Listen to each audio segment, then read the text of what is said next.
১৯৭৬ সালে যখন ফিলিস্তিনি ও জার্মান হাইজ্যাকাররা একটি যাত্রীবাহী বিমান ছিনতাই করে উগান্ডার এন্তেব্বে বিমানবন্দরে নিয়ে যায়, সেই সময় বিমান হাইজ্যাকস ঘটনা খুব একটা বিরল ছিল না।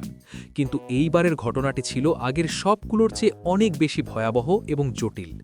এয়ার ফ্রান্সের সেই হাইজ্যাক হওয়া বিমানে মোট ২৪৮ জন যাত্রী ছিল, কিন্তু আরও দুঃখজনকভাবে এই যাত্রীদের মধ্যে ১০৬ জনই ছিল ইসরায়েলি অথবা ইহুদি। যখন ইসরায়েলি নাগরিকদের বিপদের খবর ছড়িয়ে পড়ে আর ঘটনার সাথে সরাসরি ফিলিস্তিনি গেরিলাদের নাম জড়িয়ে যায়, তখন বিষয়টি কেবল একটি বিমান ছিনতাইয়ে সীমাবদ্ধ থাকে না, বরং এটি আন্তর্জাতিক রাজনীতির এক চরম বিস্ফোরণমুখী সংঘাতের রূপ নেয়। ইসরায়েল এই বিমান ছিনতাইকে অত্যন্ত সিরিয়াসলি নেয় এবং তাদের নাগরিকদের উদ্ধারে যে অবিশ্বাস্য গোয়েন্দা চাল আর সাহসিকতার পরিচয় দেয়, আজ সেই অপারেশন এন্তেব্বে বা অপারেশন থান্ডারবোল্ট নিয়েই আলোচনা করব। চলুন শুরু করা যাক। এই সংকটের শুরুটা হয়েছিল ২৭ জুন ১৯৭৬ সালে, যখন তেল আবিব থেকে প্যারিসের উদ্দেশ্যে ওড়া বিমানটিকে গ্রিসের আকাশ থেকে হাইজ্যাক করা হয়। হাইজ্যাকারদের মধ্যে ছিল ফিলিস্তিনি গ্রুপ পিএফএলপি এর ২ জন সদস্য এবং জার্মানির রেভলিউশনারি সেলের ২ জন গেরিলা। তারা বিমানটিকে উগান্ডার এন্তেব্বে বিমানবন্দরে নিয়ে যায়, কারণ সেখানকার স্বৈরশাসক ইদি আমিন তাদের সরাসরি সমর্থনের প্রতিশ্রুতি দিয়েছিলেন। সেখানে পৌঁছে হাইজ্যাকাররা তাদের দাবি পেশ করে বিশ্বের বিভিন্ন প্রান্তে বন্দী থাকা ৫৩ জন ফিলিস্তিনি যোদ্ধাকে মুক্তি দিতে হবে, অন্যথায় তারা একে একে সব জিম্মিকে হত্যা করবে। ঘটনার গভীরতা আরও বেড়ে যায় যখন হাইজ্যাকাররা বেছে বেছে কেবল ইসরায়েলি আর ইহুদিদের আলাদা করে আটকে রাখে এবং বাকিদের ছেড়ে দেয়।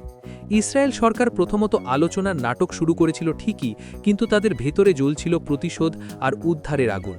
তারা বুঝতে পেরেছিল যে ৪,০০০ মাইল দূরে থাকা এই শত্রুদের হাত থেকে নাগরিকদের বাঁচাতে হলে কূটনৈতিক আলোচনার চেয়েও শক্তিশালী কোনো মরণ কামড় দিতে হবে। ইসরায়েলি গোয়েন্দা সংস্থা মোসাদ এবং প্রতিরক্ষা বাহিনীর জন্য এটি ছিল এক অগ্নি পরীক্ষা। প্রথমত তারা ভেবে দেখছিল লোহিত সাগর আর আফ্রিকার মরুভূমির ওপর দিয়ে ৪,০০০ কিলোমিটার পথ পাড়ি দিয়ে কিভাবে একটি সংরক্ষিত বিমানবন্দরে অতর্কিত হামলা চালানো যায়।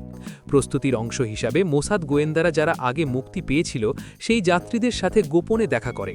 তাদের কাছ থেকে হাইজ্যাকারদের সঠিক সংখ্যা, তারা কোন ধরনের অস্ত্র ব্যবহার করছে, এমনকি তারা টার্মিনালের ঠিক কোন কোনায় ঘুমায়, প্রতিটি তথ্য নিখুঁতভাবে সংগ্রহ করা হয়।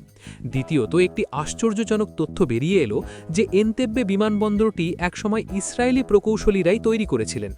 রাতারাতি সেই নীল নকশা বের করে এনে ইসরায়েলের মরুভূমিতে হুবহু একটি এন্তেব্বে বিমানবন্দরের মডেল তৈরি করা হলো। সেখানে কমান্ডোরা সেকেন্ডের কাঁটা ধরে ধরে মহড়া খেতে লাগল।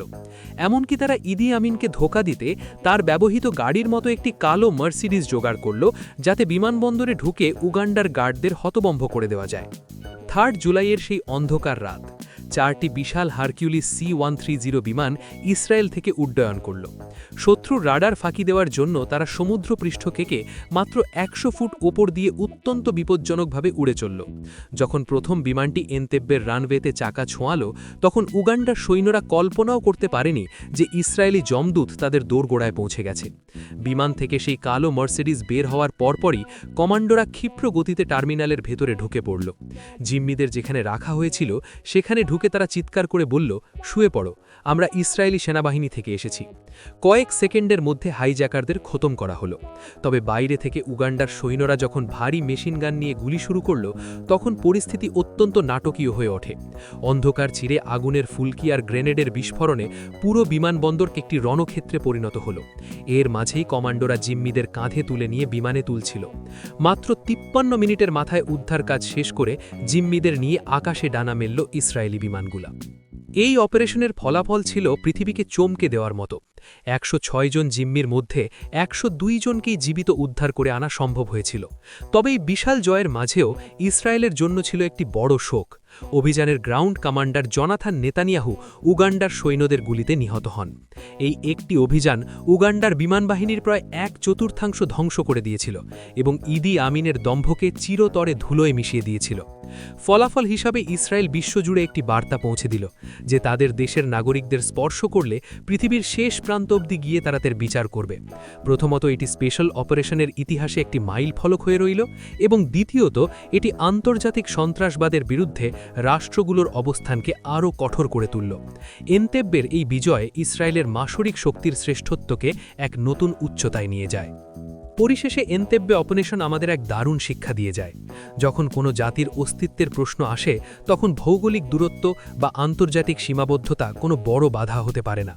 ইসরায়েল যদি সেদিন সাহসিকতার পরিচয় না দিত, তাহলে হয়তো 102 জন মানুষের প্রাণ ওই মরুভূমির বুকেই শেষ হয়ে যেত। ইতিহাস আমাদের শেখায় যে গোয়েন্দা তথ্যের সঠিক ব্যবহার আর কমান্ডোদের অসীম সাহসিকতা যখন এক হয়ে যায়, তখন অসম্ভবও সম্ভব হয়ে ধরা দেয়। এই অপারেশনটি আজও বিশ্বের প্রতিটি গোয়েন্দা সংস্থা আর স্পেশাল ফোর্সের কাছে এক অমর অনুপ্রেরণা। একটি স্বাধীন জাতি হিসাবে নিজের নাগরিকদের রক্ষা করার যে দায়িত্ব, এনতেব্বে ছিল তার এক শ্রেষ্ঠ উদাহরণ।